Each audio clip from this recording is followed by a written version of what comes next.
We recently upgraded our main laser from a Glowforge to a Thunder Laser Nova 35, and I'm fixing to give you our top 5 reasons of why we upgraded. Let me preface this one by saying that we have never had to have either machine serviced or repaired.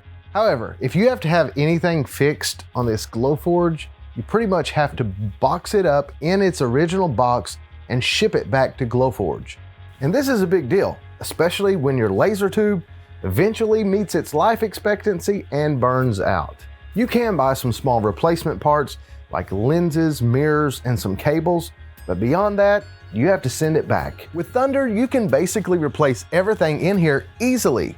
If you have any issue, just create a support ticket and they will get back with you super fast and help you find the best part they can for you at the closest location so that you can get it in the fastest time. And they'll basically walk you through the replacement process, which means less downtime for your machine.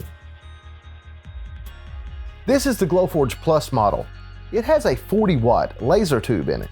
And this Nova 35 has an 80-watt laser tube in it. That's twice the power of our Glowforge. However, with this model, you can get one that has a 100-watt laser tube. With more power, we can engrave deeper and we can cut through thicker material. The Glowforge software is actually just a web-based interface that they call an app. And unless you pay for their premium features, you can't even use that software to design anything, add text, add shapes, anything like that. You basically have to design something in Adobe Illustrator or some other software, and then you just use their app to upload and start the project. And this means if you don't have internet access, you can't use your Glowforge at all. The Thunder Laser can be operated with RDWorks or Lightburn. We use Lightburn and we love it. It has so many features and you can do some pretty extensive designing just in Lightburn. Oh, and you don't actually have to have internet to use your laser. You can plug directly into your laser with a USB cable from your computer. Or if you have a local network, you can use this. It's called a Lightburn bridge, and you can actually plug this into it, and then this connects to your router to make your laser wireless. This is what we use, and we love this. Okay, with size, we're going to talk about 2 different metrics. First off, the workable area on the Glowforge is about 11 inches by 19.5 inches. That's why we normally use this size material. This is about 12 by 20 inches. But the workable area on the Nova 35 is like 35.5 inches by 23.5 inches. This allows us to use a much larger piece of material if we need to. And while that is great, that's not the best part about the size difference. With the Glowforge as it is, we can put something about 1/2 inch thick in it to fit between the crumb tray and the laser head.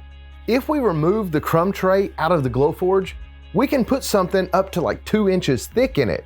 The only problem is it has to be within a certain distance from the actual laser head to focus. So if it's something like 1 inch thick, then we have to build it up or raise it up to get within that certain area so it will focus on it. And this can be a pain sometimes.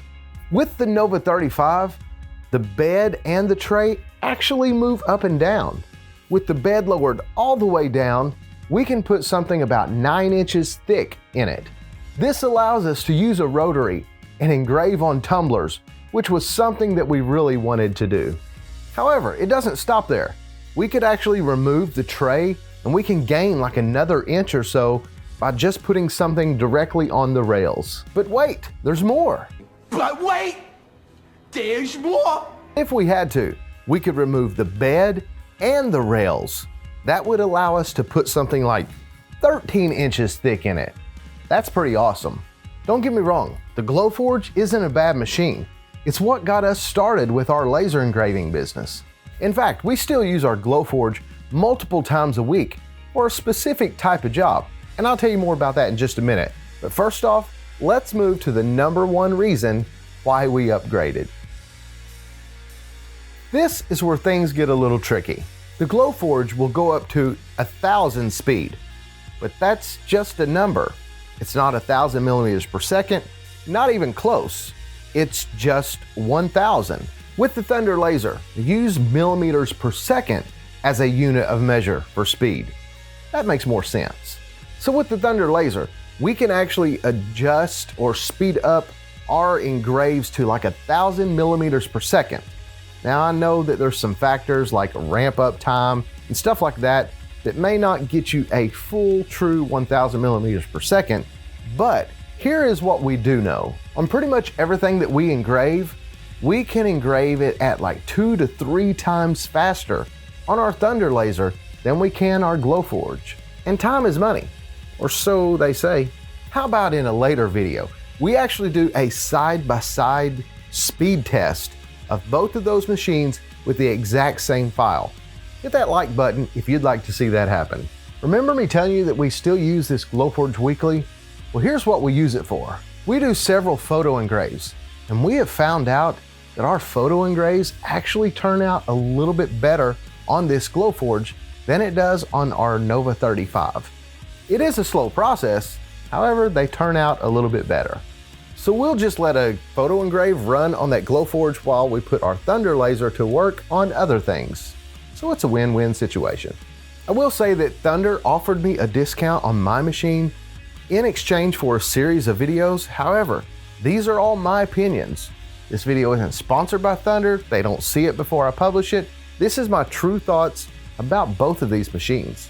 So there you have it. That's our top 5 reasons of why we upgraded our laser. Thanks for liking, commenting, and subscribing. And until next time, God bless.